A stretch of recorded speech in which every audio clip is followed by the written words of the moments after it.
Ευχαριστώ κύριε Πρόεδρε, κύριε Υπουργέ, κυρίες και κύριοι συνάδελφοι.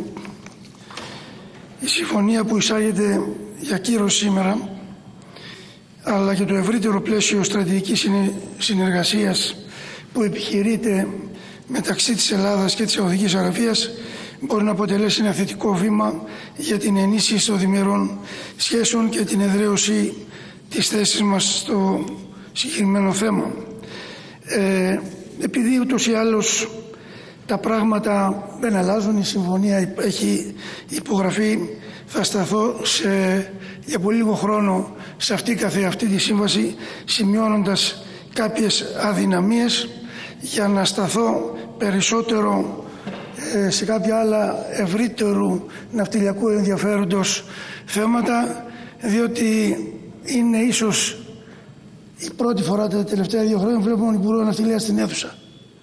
Λοιπόν, και επειδή δεν μακάρι με εσάς, κύριε Υπουργέ, να αλλάξουν τα πράγματα, σας βλέπουμε τακτικά, σημαίνει θα πάρετε πολιτικές πρωτοβουλίες για μια σειρά θυμάτων που θα αναφέρω κι εγώ, για να μπορούμε να μιλάμε επί της ουσίας. Αυτό που θα ήθελα να λάβετε υπόψη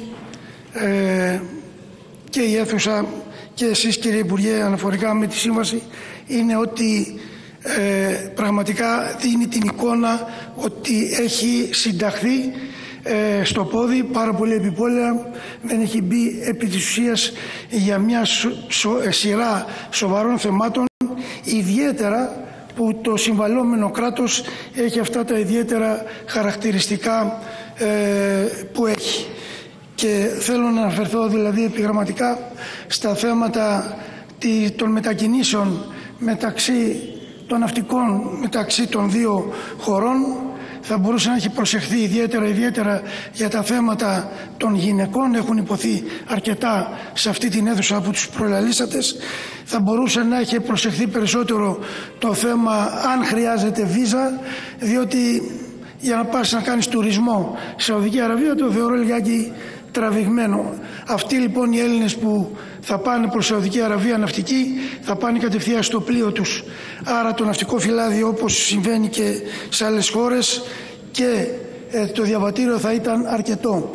Θα ήθελα να σταθώ λίγο στο ότι το άρθρο 15, που είναι ένα σοβαρό άρθρο από τα 18, είναι λίγο ετεροβαρές υπέρ της Σαουδικής Αραβίας, διότι η Σαουδική Αραβία, αν εφαρμοστούν και υλοποιηθούν οι πρόνοιες του άρθρου 15, μπαίνει σε μια ευρωπαϊκή χώρα, μπαίνει κατευθείαν στην Ευρώπη και θα έπρεπε να προσέξουμε τι περισσότερο θα μπορούσαμε να πάρουμε για εταιρείες ή για δουλειές που κλείνονται από Έλληνες στην Σαουδική Αραβία.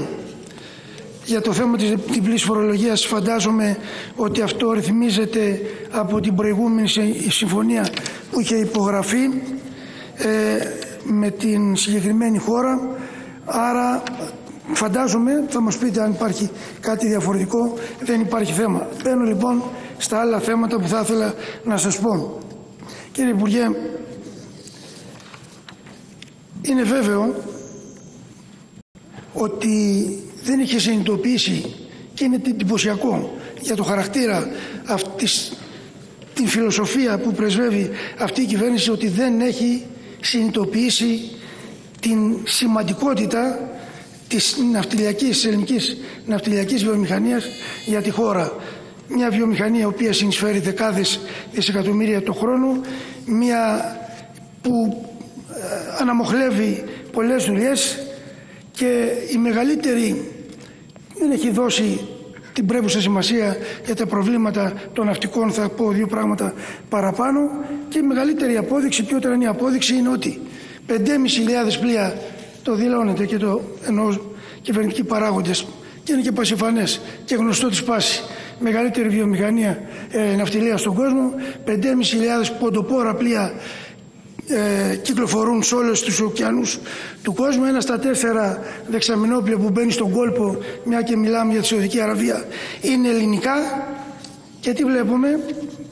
Παρόλα αυτή την σημαντική πορεία της χώρας μας, υπάρχει μια εξαιρετική άρνηση, θα έλεγα, των Ελλήνων πλειοκτητών να εγγράψουν στο νηολόγιό μας, στο Εθνικό Νηολόγιο, τα ελληνικά πλοία. Πρόκειται αναμφισβήτητα για μια κατάρρευση του Εθνικού Νηολογίου τα τελευταία χρόνια και είναι ντροπή, πραγματικά οδυνηρό θα έλεγα, από τα χιλιάδες αυτά πλοία στο Ελληνικό Νηολόγιο ποντοπόρα πάνω από τις χιλιάδες κόρους πλοία να είναι κάτω από 400. Και δεν είναι μόνο αυτό που συμβαίνει, κύριε Υπουργέ.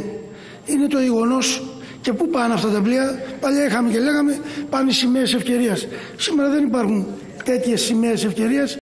Όλα τα πλοία, τα ελληνόχτητα που φεύγουν από το νηολόγιό μας ή δεν έρχονται στο νηολόγιό μας πάνε σε άλλα ευρωπαϊκά νηολόγια. Της Κύπρου, της Μάλτας, τώρα ανεβαίνει και η Πορτογαλία, σε εγώ κάτω βάζω επικίνδυνα. Αλλά και το πιο τραγικό είναι και ότι οι Έλληνες ναυτικοί δεν θέλουν να ναυτολογηθούν σε ελληνικό πλοίο. Αυτό είναι εξαιρετικά σημαντικό, θα πω περισσότερα σε άλλη φορά. Και γιατί γίνεται αυτό? Διότι, κύριε Υπουργέ, αφήστε ένα λεπτό το τηλέφωνο, κάντε μου τη χάρη για να ακούσετε, γιατί έχω και μια ιδιότητα και πάρα πολλά χρόνια στην ναυτιλία και θέλω να μιλάμε, γιατί μπορεί να φανεί χρήσιμο. Κανένας ναυτικός, καταλαβαίνω τώρα, μην παρεξηγείτε. Κοιτάξτε, κανένας ναυτικός πλέον δεν θέλει να είναι σε ελληνικό πλοίο. Είδατε ενδεχομένως τις εικόνες που καταγράφησαν πριν λίγες μέρες στην Υπηρεσία Ναυτικών Μητρώων. Είμαι βέβαιος ότι έχετε ενημερωθεί. Οι ουρές είναι απ' έξω. Ένας ή δύο υπάλληλοι να εξυπηρετήσουν τις δεκάδες χιλιάδες ναυτικών. Και δεν φτάνει μόνο αυτό. Για να πάρει κανείς ένα πτυχίο, το δίπλωμά του, αυτά που λέμε δίπλωμα, καταθέτει τα χαρτιά να το παραλάβει μετά από 3 μήνες. Για να περάσει γιατρούς που οι διεθνείς πλέον συμβάσεις έχουν πιστοποιήσει εκατοντάδες Έλληνες γιατρούς και μπορούν να γίνουν αυτά σε δευτερόλεπτα, εμείς επιμένουμε να τους περνάμε ακόμα από την ΑΝΙΕ. Και απασχολούμε και δεκάδες γιατρούς του πολεμικού ναυτικού και του λιμενικού σώματος για να κάνουν μια δουλειά που δεν έχουν και διάθεση ήδη να την κάνουν. Αλλάξτε αυτά όλα τα πράγματα. Θέλω λοιπόν να σας πω ότι με εντυπωσίασε... Να τελειώσετε με αυτό παρακαλώ. Κύριε Πρόεδρε, είστε πολύ έμπειρος και δώστε μας λίγο χρόνο, καταλαβαίνετε, είναι πολύ σημαντικά. Έχουμε να δούμε Υπουργό Ναυτιλίας 2 χρόνια εδώ μας. Σας λέω λοιπόν ότι με εντυπωσίασε η ομιλία σας στην παραλαβή του Υπουργείου. Διότι, κύριε Υπουργέ, σε αυτή τη μέρα ο κάθε υπουργός δίνει τους άξονες πώς θέλει να κινηθεί. Δεν είπατε, 1600 λέξεις ήταν η ομιλία σας. Ούτε μία φορά τη λέξη ελληνική εμπορική ναυτιλία. Ούτε μία. Το έχω εδώ, αν θέλετε το καταθέσω απλικά. Δεν αναφέρατε ούτε μία λέξη για τον Έλληνα ναυτικό. Έλληνας ναυτικός δεν υπήρχε στην ομιλία σας. Πού πάμε? Όλη η ομιλία σας αναλώθηκε στο να δίνετε συγχαρητήρια σε ένα υπουργό που δεν τον έχει δει ποτέ το Κοινοβούλιο για το έργο που δεν το ξέρουμε, δεν έχει περάσει τίποτα από εδώ, και να αναφέρεστε συνέχεια το λιμάνι του Πειραιά. Καλά κάνετε και αναφέρεστε, αλλά πρέπει να καταλάβετε ότι δεν κατεβήκατε για κεντρικός λιμενάρχης του Πειραιά, ούτε για διευθύνων σύμβουλος του οργανισμού. Κατεβήκατε για υπουργός ναυτιλίας. Ξέρετε, η ναυτιλία, κύριε Υπουργέ, έχει πάρα πολλά προβλήματα στην εκπαίδευση στους ναυτικούς, στο πώς θα γίνουμε ανταγωνιστοί πιο πολύ, και πραγματικά ήταν λυπηρό που διαβάσαμε αυτές τις μέρες από μία έκθεση της ΕΜΣΑ, ξέρετε ποια είναι η ΕΜΣΑ, όπου την πρώτη ναυτιλία του κόσμου την κατατάσσει, μετρημένα είναι αυτά, με τους λιγότερους ναυτικούς στην Ευρώπη. Και είναι πάνω από εμάς άλλες 6 χώρες που δεν έχουν και ιδιαίτερο κύρος και σημασία στο διεθνές ναυτιλιακό γίγνεσθε. Γιατί δεν θέλουν οι Έλληνες νέοι να ακολουθήσουν το ναυτικό επάγγελμα? Παρακαλώ, κάτι πρέπει και τελειώνω. Θέλω να σας πω λοιπόν, κύριε Υπουργέ, ότι δεν είναι μόνο τα τόσα προβλήματα που αντιμετωπίζει ένας ναυτικός και δίνει το παράδειγμα σαν να λέει στους νέους μην έρθετε, κανένας δεν δίνει σημασία για τους Έλληνες, για σας και τις οικογένειές σας. Πρέπει να τα προσέξουμε, όπως πρέπει να προσέξουμε και τους συνταξιούχους ναυτικούς. Δεν μπορεί να πληρώνουν 2.000. Τελειώνω. Όλοι που μίλησαν είχαν σχέση με την ναυτιλία, μίλησαν σε ένα περιορισμένο χρόνο. Παρακαλώ. Κύριε Πρόεδρε, με ξέρετε, ότι θέλω να είμαι αντικειμενικός απέναντι σε όλους. Ένα λεπτό μόνο. Τη φράση Οι σας. Έλληνες ναυτικοί, οι συνταξιούχοι έχουν ξεχαστεί. Και αν δεν προσέχουμε τους συνταξιούχους, δίνουμε παράδειγμα στους νέους να φεύγουν από το ναυτικό επάγγελμα. Δεν μπορεί να κρεμούν δικαστικές αποφάσεις για τις συντάξεις τους και εμείς να διαφορούμε. Δεν μπορεί ένας συνταξιούχος, δεν είναι στεριανός. Ευχαριστούμε, κύριε συνάδελφε. Μεγάλη διαφορά να είναι μείον 63% οι συντάξεις τους